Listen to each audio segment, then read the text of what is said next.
আমরা বিভাগওয়ারি চিন্তা করলাম যে বিভাগের মধ্যে আমরা কোথায় আছি একটু আমরা খোঁজ খবর নেওয়া দরকার। আমরা দেখলাম হবিগঞ্জে কোনো শতভাগ কোনো রেজাল্ট কোনো মাদ্রাসার নাই। সুনামগঞ্জে আছে একটা মাদ্রাসা, তাদের কোনো এ প্লাস নাই।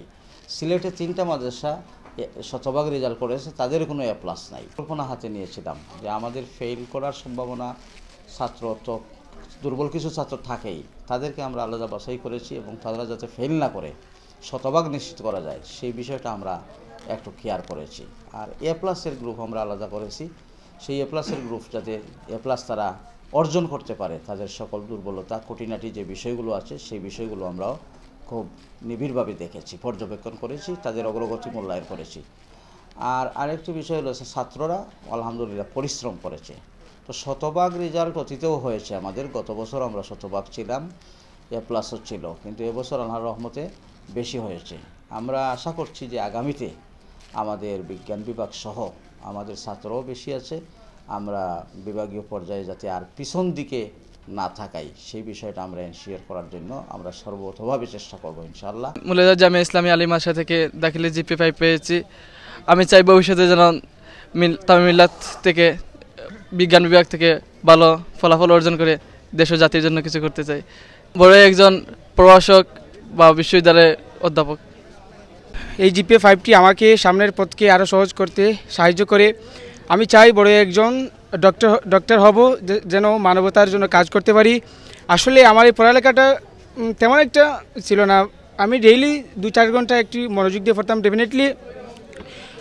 ইনফ্যাক্ট আমি যে পড়ালেখা বসতাম তখন যাই পড়তাম মনোযোগ দিয়ে পড়তাম, বা আমার কাছে প্রিন্টার, কলম, স্লিপ পেপার বা এইরকম একটু উপকরণ থাকতো। আমি দেখতাম ভালো ছাত্ররা কীভাবে পড়ালেখা করে, সেই অনুযায়ী আমি নিজেকে চেয়েছি গুছাতে, বাট সেরকম পারি নাই।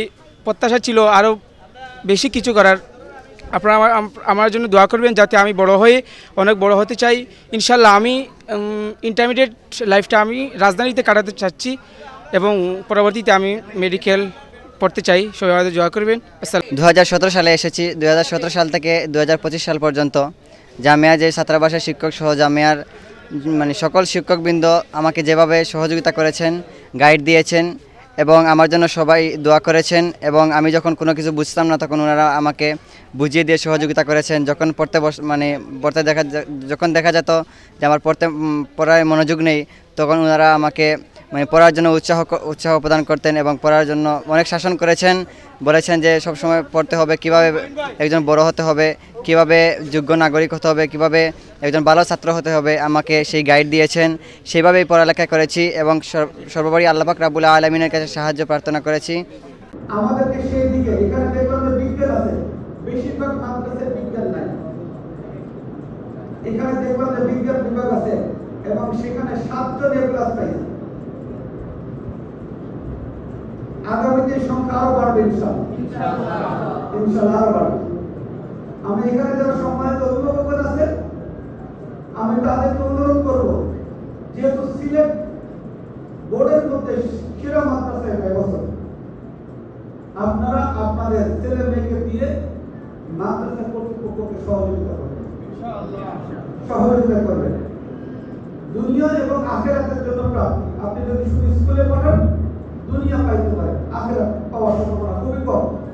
আর যদি দুনিয়া এবং আখিরাত চান তাহলে এখানে পাঠাতে হবে। ছাত্রছাত্রীরা 100 ভাগ ফলাফল অর্জন করেছে এবং এই প্রতিষ্ঠানটি সিলেট বিভাগীয় পর্যায়ে প্রথম স্থান অর্জন করেছে। এই জন্য আল্লাহ রাব্বুল আলামিনের দরবারে শুকরিয়া আদায় করছি।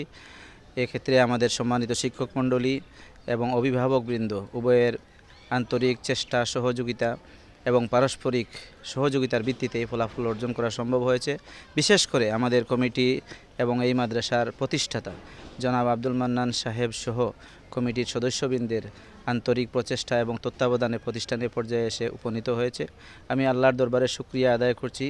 আমাদের যেসব ছেলেরা এ প্লাস সহ ভালো ফলাফল অর্জন করে মাদ্রাসাকে দেশে বিদেশে একটি ভালো পর্যায়ে নিয়ে গেছে, মাদ্রাসার সুনাম বৃদ্ধি করেছে। আর আমি এও শুকরিয়া আদায় করছি যে আমার ছেলে এইবারের পরীক্ষায় এ প্লাস অর্জন করেছে। এর পিছনে মূলত মাদ্রাসার সম্মানিত শিক্ষকবৃন্দের আন্তরিক প্রচেষ্টা এবং সুধীমহল সহ সবার দোয়ায় এ ফলাফল অর্জন করা সম্ভব হয়েছে। এই পর্যায়ে প্রথম স্থান অর্জন করেছে আমাদের প্রতিষ্ঠান। এর পিছনে উল্লেখযোগ্য যাদের যে অবদানগুলো রয়েছে তার মধ্যে আবাসিকের অবদানটুকু সর্বোচ্চ। আবাসিকে আমাদের রাতের বেলাও ক্লাস নিতেন, শিক্ষকরা নিবিড় পরিচর্যা করতেন, সকালবেলাও ক্লাস নিতেন, সকালবেলা ফজরের পর থেকে 9টা পর্যন্ত।